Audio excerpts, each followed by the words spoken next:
Bienvenidos a un nuevo episodio de La Voz de Todos, donde la voz de todos cuenta. Hoy estamos con un gran periodista, pero además de eso investigador, cronista, un hombre que se ha dedicado en toda su vida a grandes crónicas e investigaciones muy importantes para el país. Tengo que decirlo, querido Mario, fue Premio Simón Bolívar, Premio Nacional de Periodismo de Sociedad Colombiana de Prensa del 2020 y pues hoy tiene además de eso una gran investigación que nos la quiere compartir a nosotros hoy desde La Voz de Todos. Mario Villalobos, muchas gracias, qué alegría poder estar contigo el día de hoy. Un placer reencontrarnos después de tanto tiempo, después de su paso por la Contraloría, donde vimos, por supuesto, un trabajo muy denodado, donde fuimos testigos de esa lucha frontal que enfrentó entonces la entidad por atajar la corrupción, que creo que es un mal endémico de la Colombia de hoy, y muy complacido este reencuentro. No, Mario, muchas gracias, de verdad. Estamos muy contentos de estar contigo y hago ahí solamente un brief, y es que recuperamos más de 51,7 billones de pesos en ese momento en la administración de la Contraloría General. Se dio tal vez la lucha más fuerte contra la corrupción con resultados claros. ¿Recuerdas ese caso de Hidroituango tan fuerte que tuvimos y que me costó tantos ataques de sicariato moral porque se metieron con mi vida privada, mi vida pública, mi vida académica? Pero recuperamos esos 4,3 billones de pesos de los colombianos y hoy Hidroituango funciona. Así es, yo recuerdo, como reportero tuve la oportunidad de asistir a ese trabajo denodado de la Contraloría en cabeza suya y de ver cómo funcionaban cosas como la Diaria y como Compromiso Colombia que realmente dieron la lucha frontal contra ese mal y que hoy entiende uno que es el deber ser de la administración pública, el deber ser de cualquier persona que se enfrenta a un cargo de tamaña responsabilidad. Así que lo que celebramos es que por fin se enderezó el rumbo y ahí vamos, ¿no? Fue un timonazo muy necesario y muy oportuno, pero yo creo que es susceptible todavía de una oportunidad de mejora grande. Pues Mario, cuéntanos un poco dónde nace tu pasión por el periodismo. ¿Por qué entras tú al periodismo, a la crónica, a la investigación? ¿Qué fue lo que te llevó a ti a eso? Doc, yo desde niño crecí, digamos, muy pegado al tema de las noticias y al tema de antojarme de eso, porque debo decirlo con muchísimo orgullo, soy hijo de una madre soltera, modista, madre de 5 hijos que nos crió ella solita, en compañía de mi abuela, quien mi mamá no tenía con qué comprar un televisor.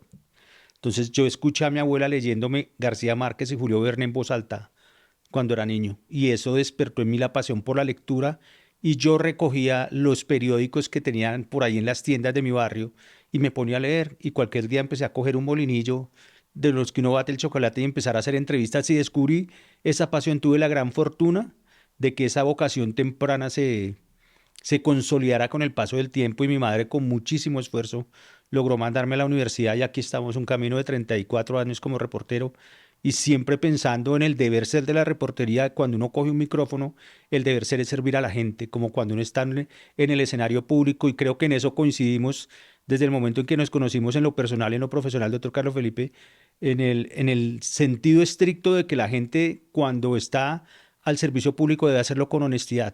Le hablan a uno mucho del mito de la objetividad de un periodista y yo siempre he pensado que es realmente un mito, Doc, porque uno como reportero es un ser humano, susceptible de sentir emociones. Luego no puede ser 100% objetivo. Lo que sí he pensado es que uno debe ser siempre 100% honesto cuando coge un micrófono. Y creo que con altas y bajas y con todos los errores que tengo como ser humano, siempre que he agarrado un micrófono ha sido con honestidad para servir a la gente. Y en esos 34 años que llevas, Mario, de vida profesional, ¿cuáles son esos recuerdos que te traen esos momentos difíciles de tu carrera? Esos comienzos, ¿cómo fueron? Yo arranqué, y eso es una anécdota que hoy miro con mucho cariño, como reportero de deportes en el noticiero NTC, que hoy es Noticias Uno. Yo era reportero de deportes y productor de Edgar Perea, uno de los grandísimos locutores deportivos.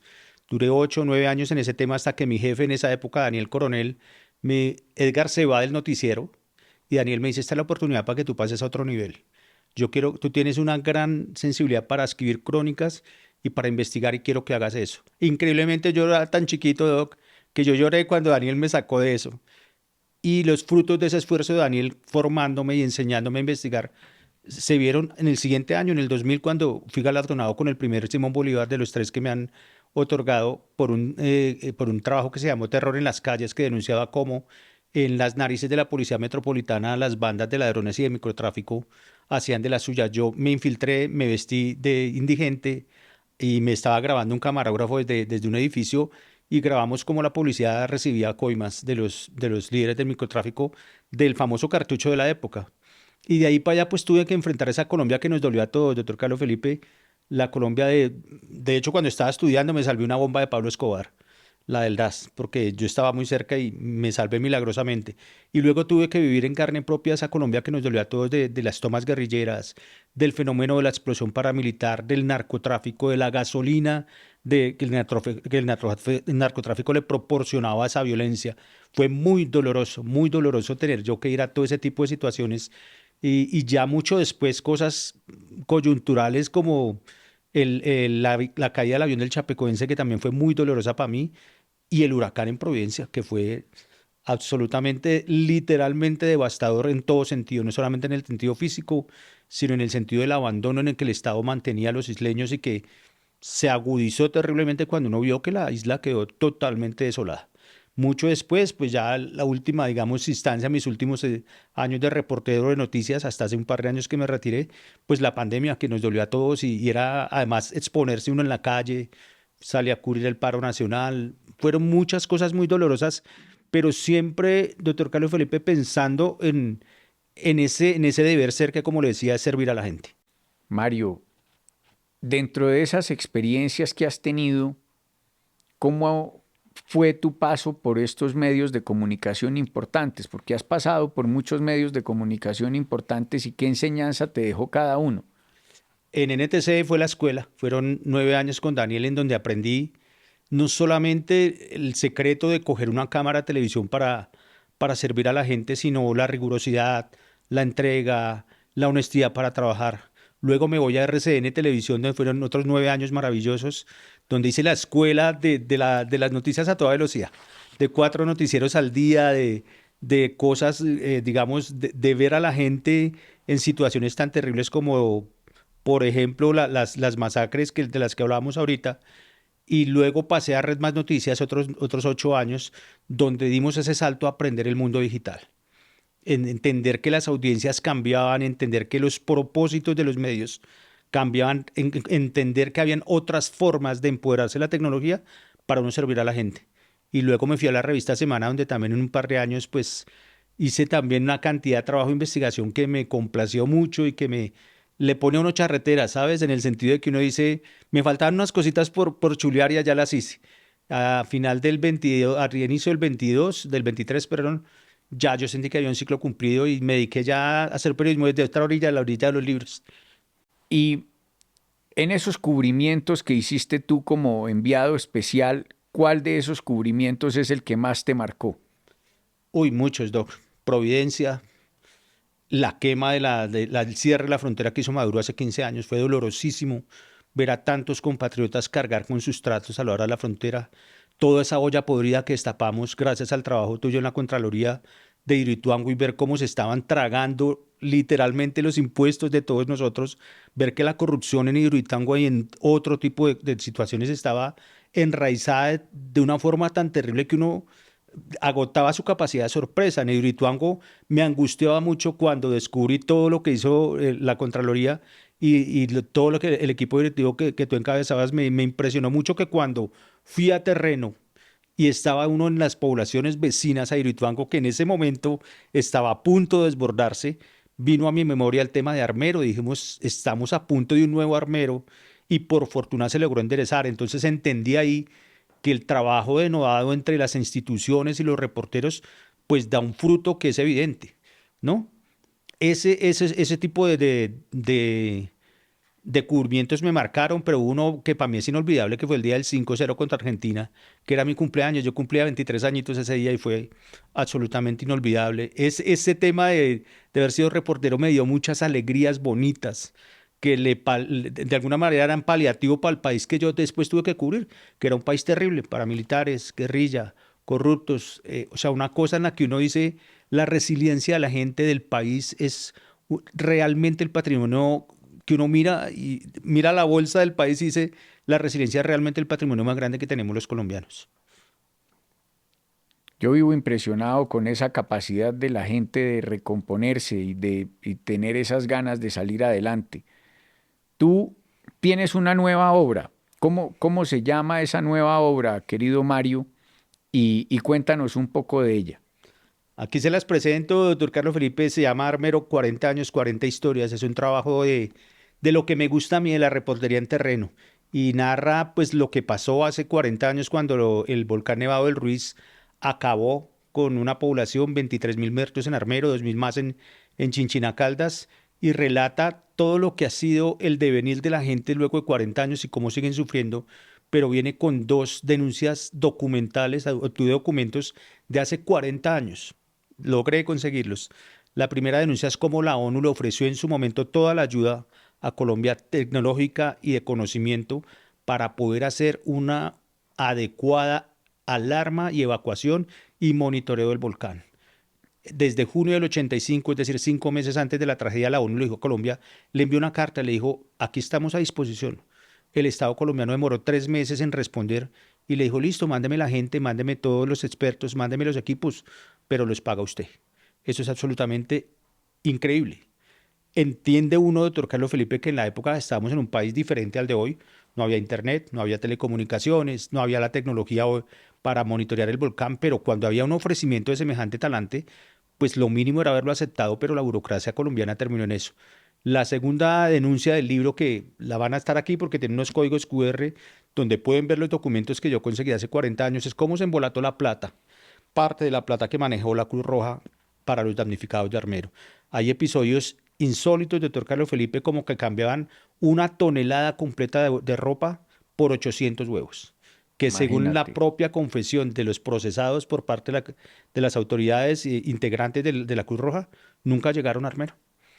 Hay otra denuncia de cómo compraron una bodega por 70 millones de la época, que era una fortuna, y en papeles estaba por 11 millones y medio nada más. Y de ahí para adelante una cantidad de cosas, de denuncias terribles que tienen un colofón todavía más bestial.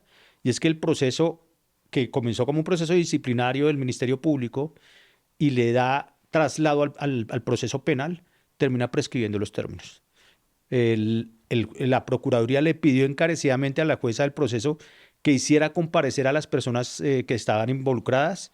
Durante 9 meses le rogó, dijo, hay 9 meses de ausencia, por favor hágalo, y dejaron vencer los procesos. Nunca supimos quién fue el responsable, no hubo un juicio de responsabilidades. Así que el libro narra todo eso, narra también la tragedia de los niños perdidos de Armero.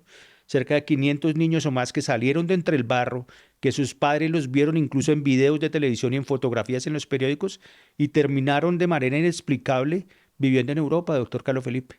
En Noruega, en Suecia, en Italia, en Francia, en España, y aparentemente salieron luego de unos procesos de adopción irregulares, y hay denuncias muy serias en el sentido de que sencillamente se los robaron y se los llevaron los extranjeros. El tema de los impostores, que como la gente lo sabe, el censo de 1985 hablaba de que Armero tenía 29.000 personas.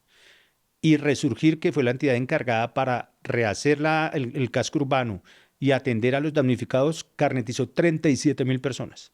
Ahí nomás hay un desfase en cifras que es inaceptable. Y la gente en terreno le cuenta a uno cosas terribles, doctor Carlos Felipe, como que se carnetizaron como supuestas víctimas, gente que venía de los llanos orientales, de la costa pacífica, afrocolombianos inclusive. Recibieron ayudas, recibieron comida, recibieron ropa y recibieron incluso casas.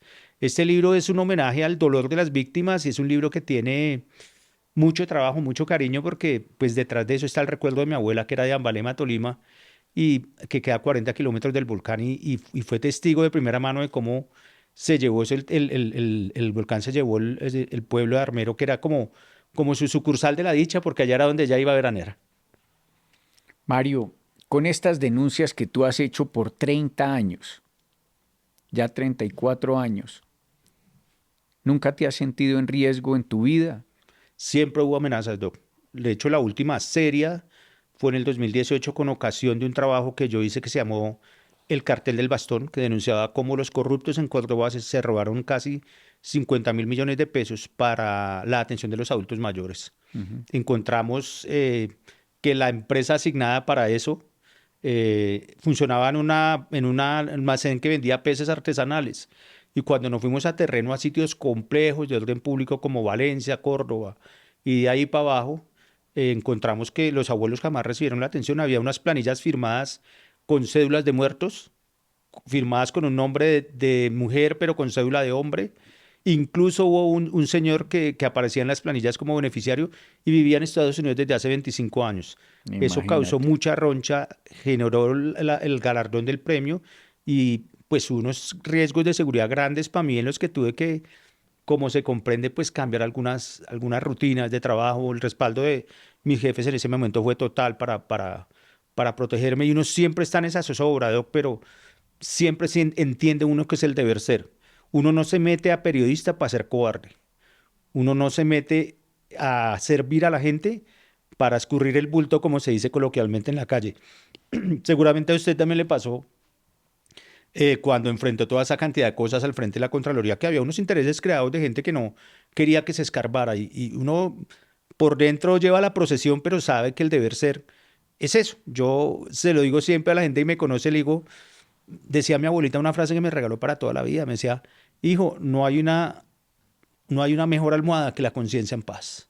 Así es. Y tú siempre sufriste de necesitar todo y no extrañaste nada. Por eso, y debo decirlo, Doc, muchas veces hubo gente que me ofreció dinero para no publicar investigaciones de corrupción y yo les decía, "Ah, no pierdan el tiempo conmigo. No es, a mí el único que me pueden acusar es de empobrecimiento ilícito, doctor Carlos Felipe. Pues Mario, ¿y qué es lo que te ha dado fuerzas en estos 30 años para seguir haciendo esas denuncias? Porque hay muchas personas que denuncian una vez y se paran y no siguen con la tarea, pero ¿qué es lo que te da esa motivación a ti? El amor al oficio, Doc. El dolor que me va a ver tanta gente aguantando hambre, aguantando necesidades por cuenta de la corrupción en este país. Y la corrupción no tiene color, la corrupción no es de izquierda, ni de centro, ni de derecha, es corrupción pura y dura y nos está carcomiendo desde hace 50, 60, 80 años y por eso en medio de la polarización que ve hoy el país, la discusión de fondo debería ser cómo ponemos todos el grano de arena para que la corrupción no nos siga carcomiendo el país. El amor por la gente, el amor por mi trabajo y la promesa que le hice a mi hija siempre, a mi única hija, de que yo siempre la iba a mirar a los ojos, que debería tener el orgullo suficiente de mirarla a los ojos y decirle, yo soy un tipo con 1.000.000 de defectos muy odiosos, pero soy un tipo honesto. Y cuando cojo un micrófono, me hace ilusión servir a la gente. Eso es algo que uno, como cuando tú le preguntas a un futbolista a los 40 años, a Cristiano Ronaldo hace 1.000 abdominales al día, dice, pero ¿por qué lo haces? Pasión. En el fondo es pasión. Y es esa mezcla de pasión con amor por el servicio a la gente y por este oficio que es la bendición más grande que Dios me dio en la vida, fue ser reportero. Pues qué lindo oírte decir eso con tanta mística y con tantas ganas. Pero tengo que preguntarte además como excontralor, en estos 30 años, ¿cómo has visto cómo ha mutado la corrupción en Colombia? ¿Cómo has visto ese tema? Ha sido terrible, Doc. El primer escándalo de corrupción que yo denuncié grandemente, digamos que tuvo mucho impacto y también me frustró mucho, ¿sabes? Hay muchas cosas en que uno le mete el hombro y le mete el hombro y de hecho los entes de control abren investigaciones de oficio, pero no llegan a nada. A mí lo que me aterra es el ingenio de los corruptos para robarse la plata. Y si no hubiera el trabajo valioso de gente como tú en la Contraloría, el que hizo el doctor Fernando Carrillo en la Procuraduría, de tomar el toro por los cuernos y decididamente luchar contra la gente a su propio riesgo personal y familiar, estaríamos peor. ¿Cómo ha mitado? En el ingenio, doctor Carlos Felipe. Entonces, ¿cómo triangulan la plata? ¿Cómo la lavan por fuera? ¿Cómo hoy ve uno todas esas formas ingeniosas de lavar dinero o de contratar en entidades públicas de armar nóminas paralelas. Para eso se necesita un ingenio que guardara las proporciones, es el mismo que hubiera, por ejemplo, tenido Pablo Escobar y los grandes capos del narcotráfico para idear la forma de llevar la droga fuera de Colombia. Por fortuna hemos tenido una generación de líderes de la que él haces parte tú, el doctor Fernando Carrillo, una cantidad de gente que cuando llegó a los entes de control, pues dijeron, vamos a atajar esto. Y lo que uno puede ver es que efectivamente ese trabajo denodado que se hizo, pues funcionó, porque cosas como Compromiso Colombia, como la DIARI, como las investigaciones de oficio que se abrieron en Procuraduría, le mostraron los dientes a los corruptos y les dijeron, no, aquí estamos, aquí nos vamos a quedar para proteger lo que es de todos nosotros. Es que lo doloroso es estar pagando impuestos todos los días, que uno es preferible deberle a la DIAN al diablo que deberle a la DIAN, dice un amigo mío.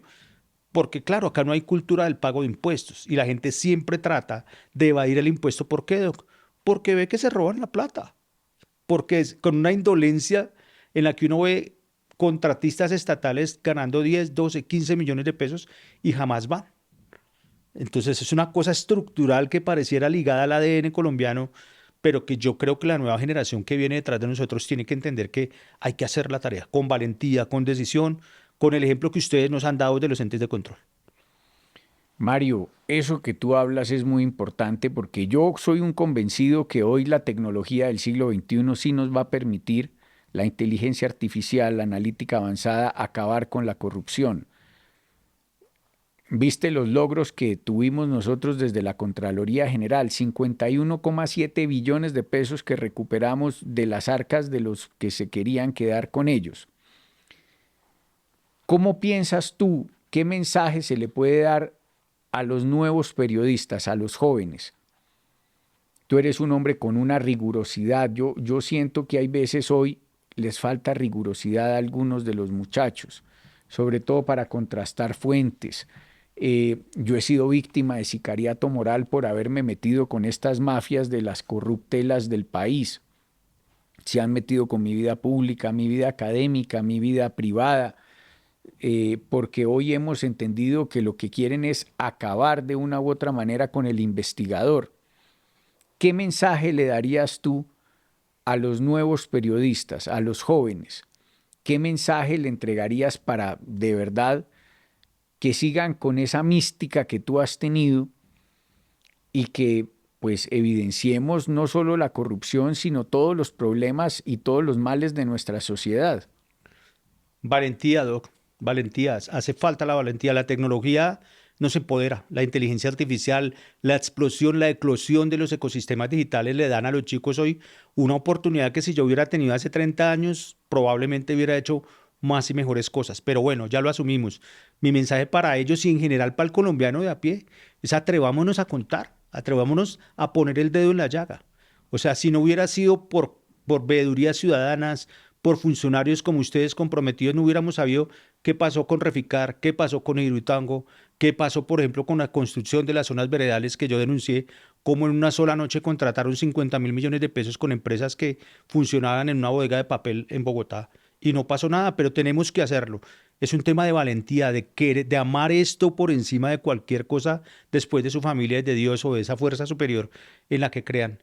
Y que le apuesten a la rigurosidad, Doc, porque hoy los chicos están en las redacciones copiando y pegando y diciéndole a ChatGPT que les escribió la noticia. Y es una tristeza. Yo tuve la oportunidad de ser profesor universitario durante 18 años y difícilmente volvería porque los chicos están en otra dinámica, que es en una adhesión celular, a una adicción a los celulares, en tanto son objetos de entretenimiento y no de soluciones para la vida práctica. Es tener las ganas. Hoy la eclosión digital le permite a un chico algo que yo no tuve la oportunidad de tener, un medio propio de comunicación. Si se lo proponen, he asesorado a muchos alumnos y a otra gente que ha tenido la oportunidad de armar una página de Facebook, un podcast como este, una emisora radial virtual y empoderarse en las regiones de eso. Esas veedurías ciudadanas en las que tanto se apoyó el trabajo tuyo en la Diari, que se creó en la administración tuya, pues fueron las que finalmente dieron el insumo para saber, para poner el Waze, digámoslo así, a dónde estaba la plata perdida en Hidroituango, en Reficar, que se pararon a tiempo. Mi consejo es mucha valentía para contar, mucha pasión para dedicarse a este oficio, que es un apostolado. Uno de esto no se va a volver millonario, pero se puede acostar tranquilo con la tranquilidad, valga el pleonasmo, de que hizo algo bonito por alguien y que se empoderen de la tecnología, pero de la manera adecuada. Hoy todos usan ChatGPT, la inteligencia artificial, para hacer memes y para hacer el posteo de moda, de la figurita de moda, el sticker de moda, pero no para hacer periodismo. Este libro tiene mucho de esas herramientas digitales. Yo soy vieja guardia, doctor Carlos Felipe, y me fui a la biblioteca y miré los periódicos de la época, pero con herramientas de Big Data empecé a cruzar eso que ya te hablaba, por ejemplo, el tema de Resurgir. 25.000 personas censadas versus 37.000 damnificadas. Ahí había un desfase que me contó cosas. Entonces tiene mucho de empoderarse de la tecnología y de entender que ahí está la clave para hacer un periodismo riguroso como se debe ser. Pues qué bueno, querido Mario. Pues yo te agradezco mucho que hayamos podido hablar precisamente y con ese nuevo libro que traes tú, esa nueva investigación que me parece maravillosa y muy valerosa, 40 años después de esa tragedia de Armero Guayabal que hoy pues sigue enlutando a todos los colombianos. Y pues impresionante esas denuncias que tú haces no solamente sobre el censo, sino que cambien ropa por huevos y todo lo que estaban haciendo precisamente manipulando en ese momento aprovechándose de semejante desastre. Es doloroso, doctor Carlos Felipe, y es cuando uno dice, si hubiéramos tenido la tecnología en la época, si hubiera habido los entes de control realmente comprometidos con el seguimiento de la ejecución de los recursos, hubiéramos hablado de otra cosa. Pero como te contaba, hoy hay ancianos de 75, 80 años, sobrevivientes de la tragedia, que salen a solearse a las 7:30 de la mañana en el Qué Parque de Armero pecado. Guayabal Olerida, pidiéndole a un paisano que le regale un tinto o una arepa para desayunar, porque el Estado les debe todo, les debe 40 años de desidia, 40 años de respuestas. Hay una ley de honores Armero, sancionada el año 2013, y hay un COMPES desde el 2015. Y para el libro entrevisté al alcalde de Armero Guayabal, Mauricio Cuellar, y resumió eso en una anécdota tristísima. Se va al Ministerio de Hacienda, viene al Ministerio de Hacienda en Bogotá, les dice, ¿qué hubo de la plata de la ley de honores? Hay un documento COMPES, y la respuesta de la funcionaria del ministerio dijo, ay, alcalde, un documento COMPES no se le niega a nadie.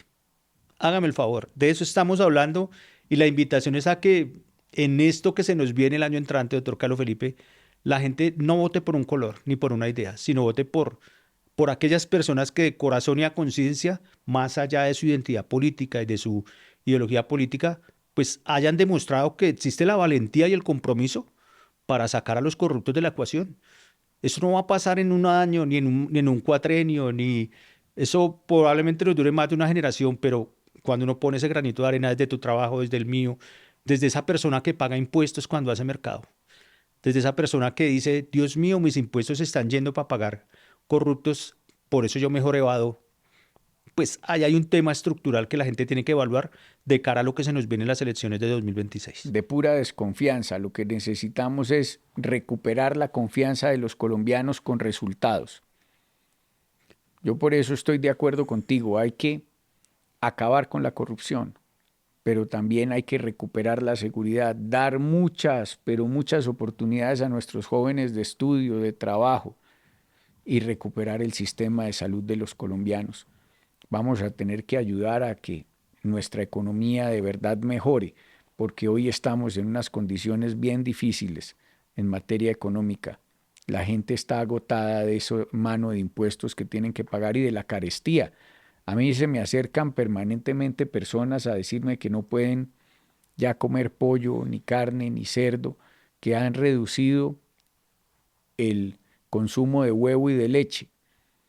Yo creo que hay que bajar los impuestos y se puede bajar ese impuesto del IVA del 19 al 7% progresivamente para bajar los precios de los alimentos y así ayudar a que la economía y la gente tenga platica en el bolsillo para que mueva la economía sin problema. Pero tú diste con el problema más grave que tenemos y es la corrupción. Si se acaba la corrupción, nos alcanza la platica. No se va a acabar, doctor, en el corto plazo, digamos, pero si existe la intención de todos, porque esto es un trabajo no solamente de quienes dirigen el país, desde los tres poderes, sino del ciudadano a pie, de aquel que se cree vivo y dice, ah, es que hay que apelar a la malicia indígena y yo soy más vivo, entonces hago trampa, ¿sí? No, la gente tiene que entender que el país lo construimos todos y que cuando tú evades impuestos, pues en el fondo le estás quitando un pupitre en un colegio a un niño, una ración del padre en el colegio a un niño en el Chocó, le estás quitando el acceso a la salud a un anciano. Entonces es un tema de que uno haga una introspección y entienda que el país lo construimos todos, más allá de las ideologías políticas. Todas son respetables. Y precisamente estamos en una democracia fuerte y sólida, con instituciones de 60, 70 años. Colombia es tal vez el único país de América Latina donde no ha habido una dictadura en medio siglo, tal vez. Y esa respetabilidad y esa estabilidad de la democracia en Colombia nos permite a nosotros votar por la opción que quieran. Este es un país libre, pero el llamado es a piensen quién, dentro de esa baraja de siempre candidatos que hay hoy, quién de verdad está comprometido con hacer la tarea de que los corruptos no se rían de nosotros en nuestra propia cara. Así es, así es. Pues Mario, muchas gracias por tu tiempo, gracias por habernos dedicado estos minutos de tu tiempo aquí en La Voz de Todos, en un espacio en el cual la voz de todos cuenta. Doctor Carlos Y Felipe, es de verdad un placerazo volverlo a saludar y a la gente en casa. Este país lo hacemos todos, vuelvo y les digo, este país es responsabilidad de todos. Lo que se viene es un gran reto como país y de alguna manera la invitación es a que la gente entienda que lo que nos estamos jugando en lo que viene. No, no suelo yo hablar de política, doctor Carlos Felipe, no es mi fuerte y no me gusta porque debo mantener distancia en mi condición de reportero, pero sí le agradezco el espacio para decirle a la gente, este es un país berraco, de gente berraca, de gente resiliente, camelladora. Aquí la gente trabaja de 5 de la mañana hasta la hora que le toque. ¿Por qué no le metemos ese mismo empeño que le hacemos al trabajo en recuperar el país para nosotros y para los que vienen detrás de nosotros? querido Mario, muchas gracias. Esto fue La Voz de Todos. Espero que nos sigan acompañando en el próximo episodio. Muchas gracias.